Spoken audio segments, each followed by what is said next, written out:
Hey, this is Howler Mouse. 15 years on YouTube. What is it? 48 years now of collecting comics. And I took a minute today here to go ahead and was rebagging some things. It's that time. Can't believe that some of this stuff has come out back in the 90s and older than that when I was a kid. And I ran across something because, first of all, I kind of forgot that I had my amalgam stuff. Garcia Lopez and Ron Mars at two different cons had signed this. I remember Ron Mars, but I forgot I got Garcia Lopez to do it. So that is a treasured thing to forget about. And before I go on with what this video is about, because it's going to be quick here, make sure that you are subscribed. Make sure you hit the button. Go ahead and like the video. And come on, man, let's share it. So anyway, but what I want to talk about here is a character that I'm like, this guy deserves his own book. Uh, and it's never going to happen, but I might have a little bit of a substitute there, right? So for you guys that out there who may not know or not been around or anything like that, in the 90s, Marvel and DC came together and they did a DC versus Marvel book, which was kind of voted on by fans on who the big guns actually were.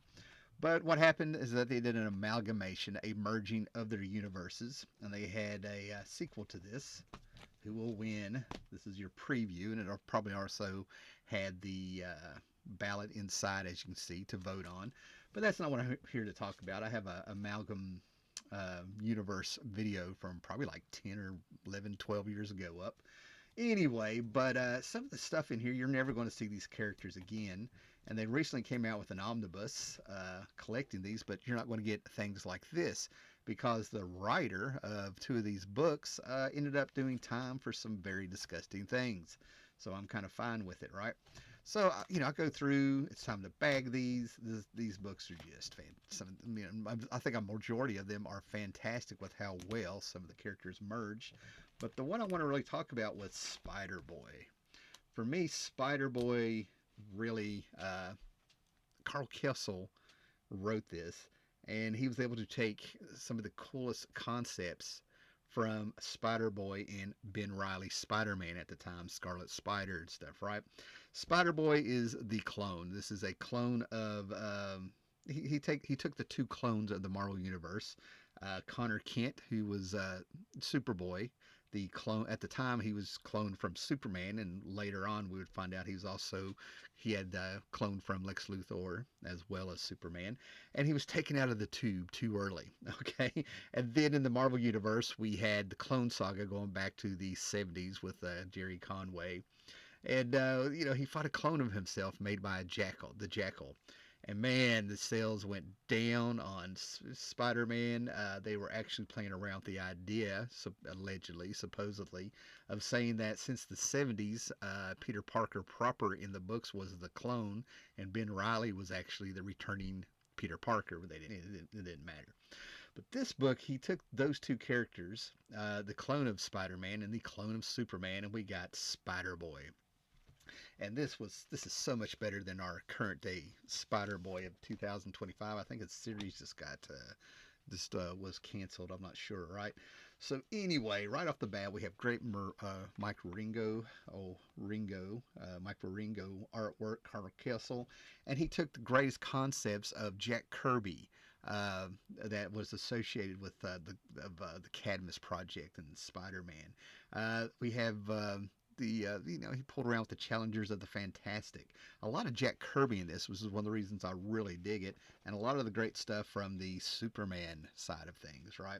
So we have all these scientists. You might recognize this guy from Project Cadmus at the time, and as you can see, Spider Boy was fun and of the rage at the time, right? That's what makes it a fun book. Now, as you see, we do not have web shooters. We have a web gun. And this is what made me think that I know someone that could actually stand in for this character if they decided to do a fun series and keep it as fun as this. It's the tone and everything, right? So anyway, but supposedly in the lore of comic books, before we had the web shooters that Steve Ditko, we'll say Stan Lee, came up with and stuff, they were actually thinking about a web gun, if you will. So there you go. That kind of web shooter. So anyway, we take the greatest concepts of this. They've merged a lot of the Spider-Man and Superboy villains from the DC universe. They did Jimmy Olsen, to where if you know your Jack Kirby, Jimmy Olsen stuff. They even cloned a bunch of tiny little figures of Jimmy Olsen and a few things. But they play around a lot with the cloning. We have the evil subplots in there. A lot of subtext going on here to move the thing forward. It's a fast-paced book. That's one of the things they would need.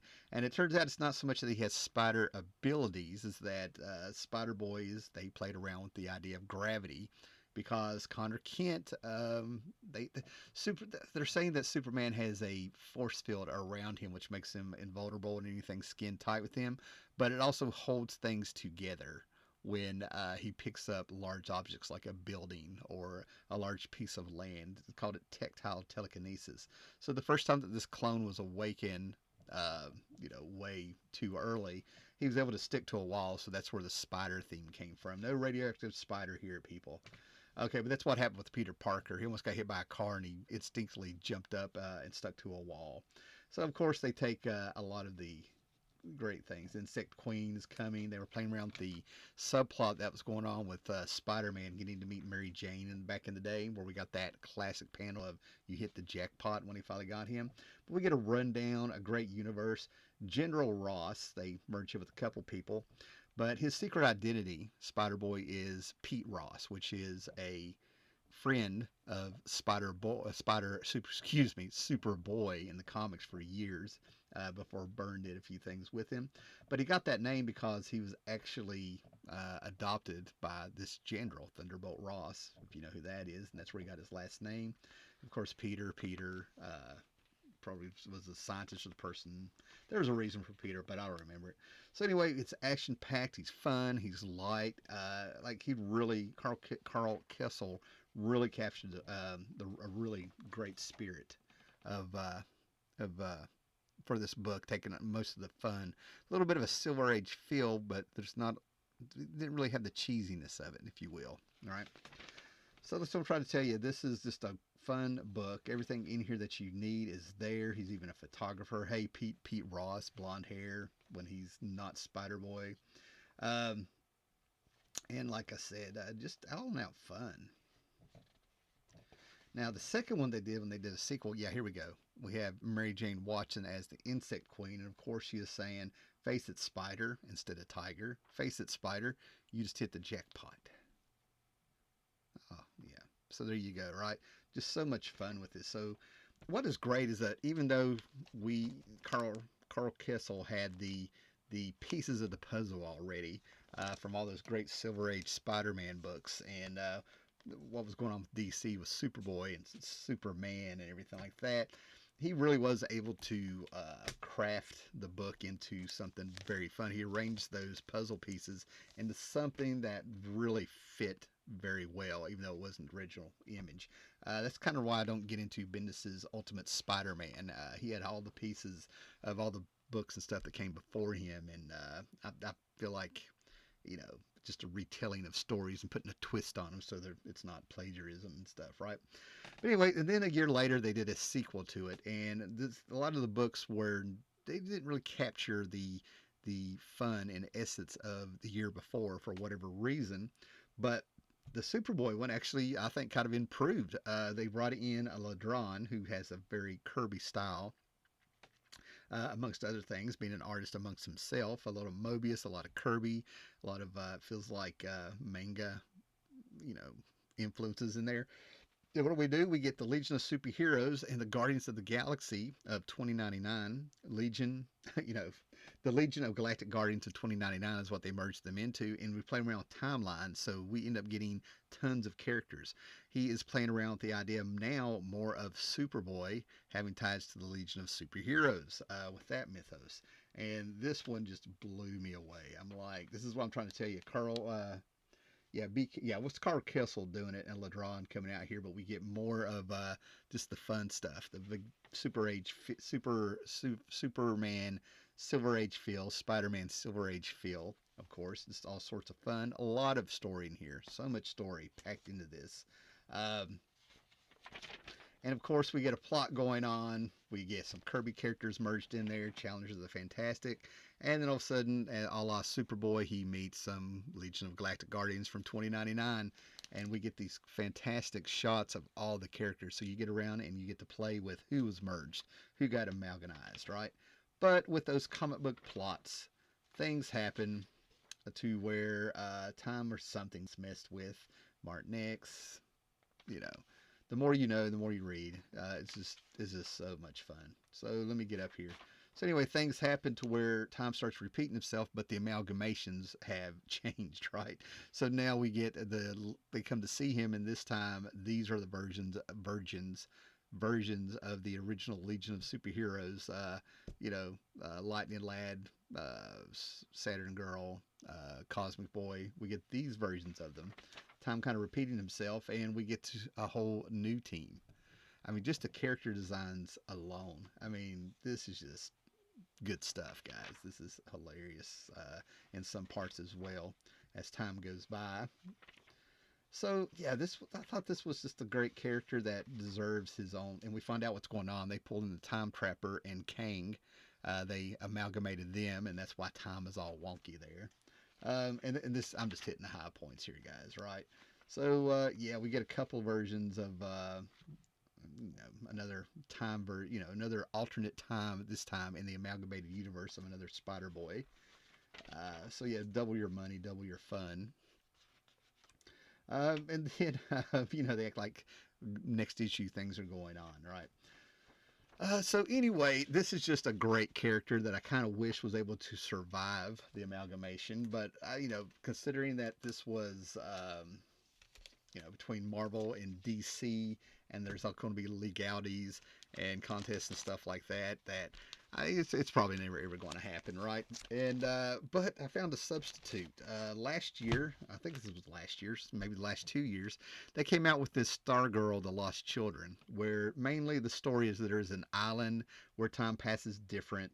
And when she gets there, she finds out that we have a whole bunch of forgotten sidekicks to all of our main heroes of the Golden Age and the GSA and the Seven Soldiers of Victory and stuff, right? That people didn't remember. So these were brought into the DC universe in the present thanks to Stargirl saving them, right? So with that, they could have a sidekick that's not here of a Golden Age character that Roy Thomas and Jerry Ordway revamped, gave a new costume to, if you will. His costume was a little too close to the Sandman, Golden Age Sandman costume of the Purple and Gold by Joe Simon and Jack Kirby. So that even though the Tarantula wore the costume first, they gave in this very issue of All Star Squadron, they turned around and they revamped him. And guess what he had? He had a little his own little web shooter there from the Golden Age, if you will, that shot these webs and stuff, right? So they could have a sidekick of this, maybe not call him Spider Boy, but they can get pretty close, I'm sure, with the design to this guy so that we could have a book this fun. Now, I know almost 30 years have gone by, but it would be great if Carl Kessel could be the writer on it and get a few things going.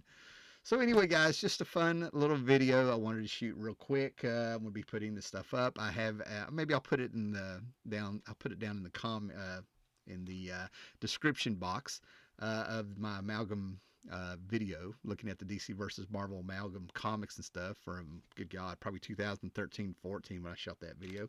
But also in the comments, make sure that you let me know if were you into this character? Do you think this would be something fun if they could do it all over again? Were you around during the Amalgam Comics? Anyway, yeah, just, whatever you want to put down there. So make sure you have liked, subscribed, and hit the bell. You guys have an excellent day. Read your comics and also be excellent to each other. Later.